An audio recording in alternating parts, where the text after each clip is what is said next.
Hi friends, ఈరోజు నేను try చేసిన రెసిపీ బీట్రూట్ పరాటా. దీనికోసం కావాల్సిన ఇంగ్రీడియంట్స్ వచ్చేసి సన్నగా తరుక్కున్న బీట్రూట్, అల్లం వెల్లుల్లి పేస్టు, సాల్ట్, జీలకర్ర పొడి, చాట్ మసాలా, వాము, కసూరి మేతి, కొత్తిమీర అండ్ సన్నగా తరుక్కున్న పచ్చిమిర్చి.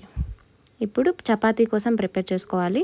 చపాతీ అనేది యాజ్ రెగ్యులర్గా మనం ఎలా చేస్తామో అలానే పిండిని కలుపుకున్న తర్వాత కొంచెం పక్కన పెట్టాలి. ఇక్కడ పక్కన పెట్టడానికి టైం అయితే లేదు, ఇన్స్టాంట్గా చేశాను.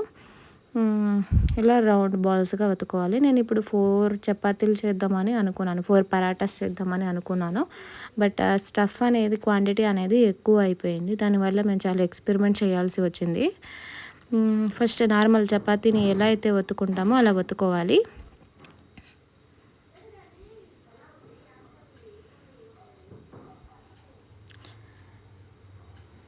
చపాతీలు రౌండ్గా ఒత్తినప్పుడు రౌండ్గా కొందరికే వస్తాయి, అదొక పెద్ద టెక్నిక్.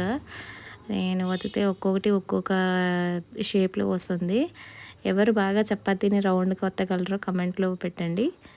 ఇంకా ఈ ఇంగ్రీడియంట్స్ మొత్తాన్ని బాగా మిక్స్ చేసుకోవాలి. ఇక్కడ క్వాంటిటీ అంటూ ఏం లేదు, నేను ఒక బీట్రూట్ తీసుకున్నాను, ఒకటి ఉన్నింది. మిగతా ఇంగ్రీడియంట్స్ మొత్తం హాఫ్ టీ స్పూన్స్ తీసుకున్నాను.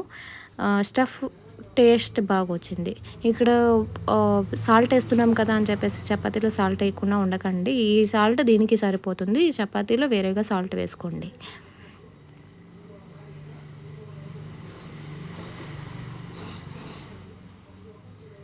ఈ క్వాంటిటీ వచ్చేసి ఒక 10 చపాతీలకు పెట్టచ్చు. ఇక్కడ ఈ పరాటా చేసేటప్పుడు ఈ స్టఫ్ని ఇట్లా పెట్టుకొని సైడ్న ఇట్లా కట్ చేసుకొని ఫోల్డ్ చేసుకోవాలి. ఈ ప్రాసెస్ ఇలా స్ప్రెడ్ చేయాల్సిన అవసరం లేదు, మాకు తెలీదు, ఫస్ట్ టైం ట్రై చేస్తున్నాం కదా, అందువల్ల ఈ ప్రాసెస్లో చేస్తే పరాటా అనేది ట్రయాంగిల్ షేప్లో వస్తుంది.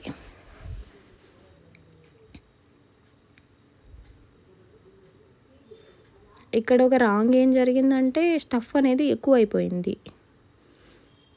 ఒక చపాతీకి 1 స్పూన్ స్టఫ్ సరిపోతుంది, మేము కొంచెం ఎక్కువ పెట్టాము. అది ఏమవుతుందంటే ప్రెషర్ పడినప్పుడు పాపప్ అయి బయటకు వచ్చింది.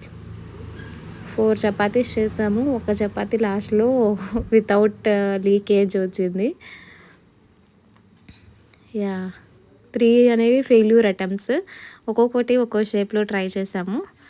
చూడండి, వీడియోలో చూపిస్తున్నట్టు ఇట్లా పాపప్ అయిపోయి బయటకు వచ్చేసింది. ఈ బీట్రూట్ కదా, కలర్ బయటకు వచ్చినప్పుడు అంత అంటుకొని ఏదేదో బ్లడ్ మార్క్ లాగా కనిపిస్తూ ఉంది. నెక్స్ట్ చపాతీ ఇంకా స్టఫ్ పెట్టలేదు, జస్ట్ అది కలర్ అంటింది. నెక్స్ట్ చపాతీ రౌండ్ చేసుకొని ఇప్పుడు స్క్వేర్ మోడల్లో ట్రై చేసినాము. ఇది బాగా వర్కౌట్ అయింది. ఇలా స్టఫ్ పెట్టి చేయడం ఇబ్బంది అవుతుంది అంటే చపాతీ పిండి కలిపినప్పుడే ఈ స్టఫ్ని కూడా కలిపేసి చపాతీలు ఒత్తుకుంటే ఇంకా బాగుంటాయి. కొందరు బీట్రూట్ ఉంది కదా, దాంట్లోనే రసమే తీసుకుంటారు. మిక్సీ పట్టాక ఓన్లీ రసాన్ని తీసుకొని గుజ్జుని పక్కన పడేస్తారు. గుజ్జు ఉంటే బెటర్. అదంతా మిక్స్ చేసేసి డైరెక్ట్ చపాతీ పిండిలాగా కలుపుకొని చపాతీలు చేసుకోవచ్చు. అది ఒక ప్రాసెస్. ఇది స్టఫ్ లాగా ఇట్లా చేసుకోవచ్చు. ఈ ప్రాసెస్ చేసినాం కదా, ఇలా ఫోల్డ్ చేసినప్పుడు బయటికి రాకుండా కొంచెం బెటర్గా ఉంది. స్టిల్ క్వాంటిటీ అనేది ఎక్కువైంది, క్వాంటిటీ అనేది కొంచెం తక్కువ పెట్టుకోండి. పరాటాస్ అంటే పెద్దగా చేయాల్సిన అవసరం లేదు. వన్స్ ఫస్ట్ రోటీ చేస్తారు కదా, అది పెద్ద చేసుకోండి. ఫోల్డ్ చేసినాక ఈ పరాటాస్ అనేది చిన్నగా ఉండేటట్టు చూసుకోండి. ఇప్పుడు రౌండ్ పరాటా చేద్దామని ట్రై చేసినాము.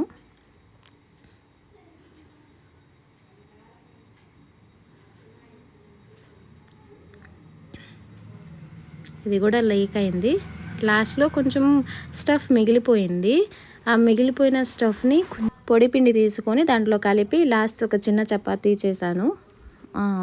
ఒకటే కాదు, 2-3 వచ్చాయి చిన్నవి చపాతీలు.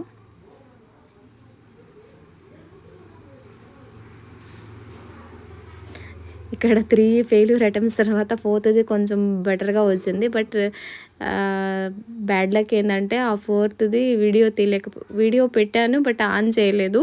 నెక్స్ట్ పరాటాస్‌ని 2 వైపులా నెయ్యితో గానీ, నూనెతో గానీ కాల్చుకోవాలి. ఇక్కడ మీకు లాస్ట్‌లో ఒకటి మిక్స్ చేశానని చెప్పాను కదా! ఆ చపాతీ చూపిస్తా చూడండి. ఇదిగోండి ఇలా వచ్చింది ఈ కలర్‌లో. యాహ్! చిన్నపిల్లలకి ఇలా ఇస్తే కలర్‌ఫుల్‌గా ఉంటాయి. ఈరోజు ముద్దపప్పు చేశారు. దాంట్లో ఘీ అది పరాటాతో తిన్నాను. బట్ ఇది కొంచెం చప్పగా ఉంటుంది. ఏమైనా కర్రీతో తీసుకుంటే బావుంటుంది. Thank you.